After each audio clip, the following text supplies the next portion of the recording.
like a band, and here we have my solo project is a group, but it's evolving more around 100% my ideas and arrangements. So in Orphanland I do a lot of the music. I am the driving force behind the music. I do the composition, a lot of the arrangements, as well as vocal arrangements in many parts, and really I touch everywhere in the creation.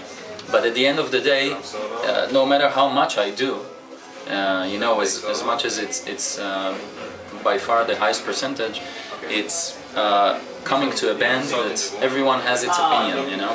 So the bass player can give his opinion, the vocalist gives a lot of ideas and his opinion, etc. So a lot of things get cut, a lot of things get multiplied or added or changed. So at the end of the day, it's a group effort and thinking. And also in Orphanland, we're very genre specific by now. You know, people you know, have this genre categorization. You know, we're cultivated as like Oriental, Middle Eastern metal. And in my solo album, I was free to do what I want.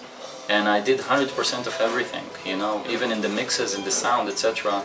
And a lot of the ideas for everything, basically. And the drumming, you know, the bass, every kick, every snare, every, you know. So, on one hand, it was, for me, I didn't want to make an Orphanland 2, you know, because it's easy for me to just make, like I do with Orphanland, to do another album like Orphanland, but it doesn't make sense. So in my solo career, I deliberately do something that it's different, but you clearly hear, you know, my sound and my arrangements and my musical thinking and production there in many of the parts, but still it's very different, of course. For me it was great to see that also the Orphanland fans really loved my solo album, because it's not metal and it's really like Oriental prog rock that has everything, blues and, you know, kind of a lot of elements going on there, and piano with bouzouki and etc. So it was really great to see new people that never heard of Orphanland enjoying this album, and as well as the Orphanland fans accepting it as is, not being a metal album at all.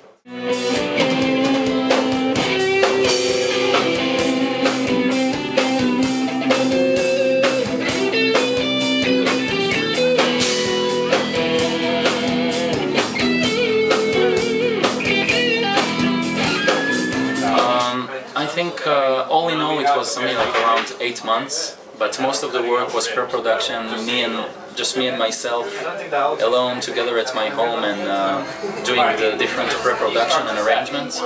And then I worked with the band, with my group players, Shai Ifrach on the drums, Ben Azar on guitar, and at the time Uri Shamir played the bass. And we just began to play the stuff together and to make it, you know, get molded and sit tight. And that's it. We had 1 month in the studio. Most of it was for mixes. I played a lot of the sources on the album, so I really got the chance to do the album almost exactly like I dreamt it. I did all the guitars and you know, a lot of the traditional instruments, acoustic, bouzouki, saz, oud, chumbush, some bass even, keyboards. I do the vocals, so, and even some flutes. So in a way, it was easy for me to keep my vision this way, by recording most of the instruments. Well, Melting Clocks is a concept album, and for me, I am a man, you know, that I love to think very associative and in stories, and I have a very my world is rich with imagination and stories, and for me it was natural when I began to work on the solo album. I wanted to express my reality and the changes I've been through in this album, and this was really the time that I've been moving to be like a full-time musician in everything. I had a small day job that I already lost and began to be, you know, just all 100% in music. And the concept of the album is really about me, you, everyone, actually everyone watching this interview as well. It's a day in your life that comes from the early morning, from sunrise, through the different thoughts along the day, up to at night when you go to sleep, and it shows that if you continue to do the same thing you do, you will always get the same thing you got. You will relive the same day that you've already had. And time is really a strong concept for me, because we measure ourselves by time. We work at hours, you know, we schedule our interview in a specific time as well. The shows tonight start at specific times. And it's very opposed to contradiction to our intuition, that we are creatures that, you know, wake up at light and should go to sleep at dark and be very natural with nature and everything. So that was intriguing for me, and that's how the concept evolved.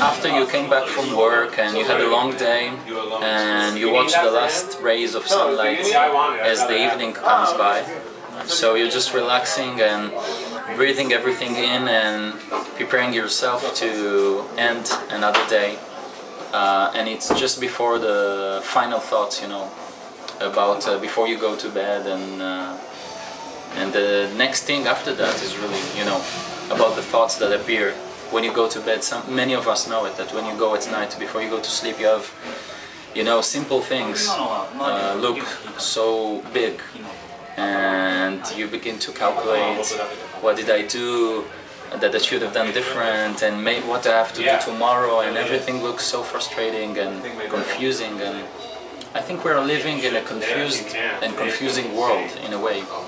There is this illusion that we can do everything, and in fact it's very hard to be able to do what currently the media and the society appears to be offering us, like endless opportunities. There's an illusion of options in a way, and this album really in a way speaks about it.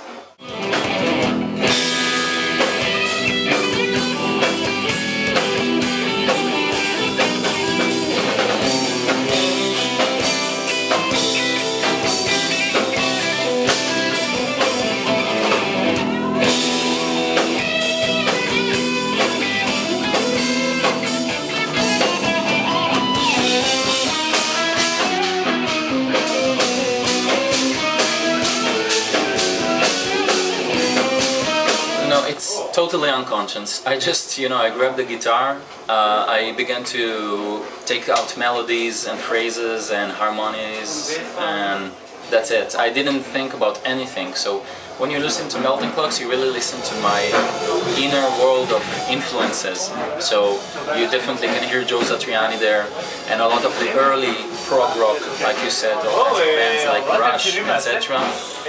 And really it's unconscious, all this process. I can definitely tell you that it's not a one-time thing.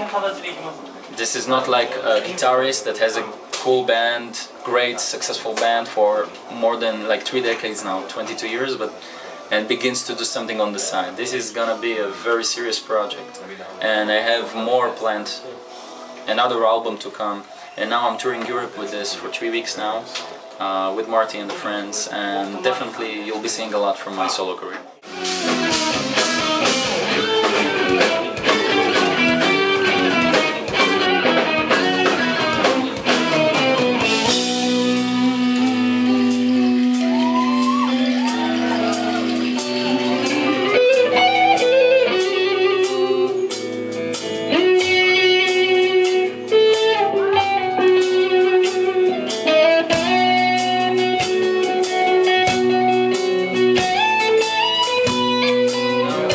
Touring Europe with Melting Clocks, right? In Guitar Universe 2012 tour with Marty Friedman and Stefan.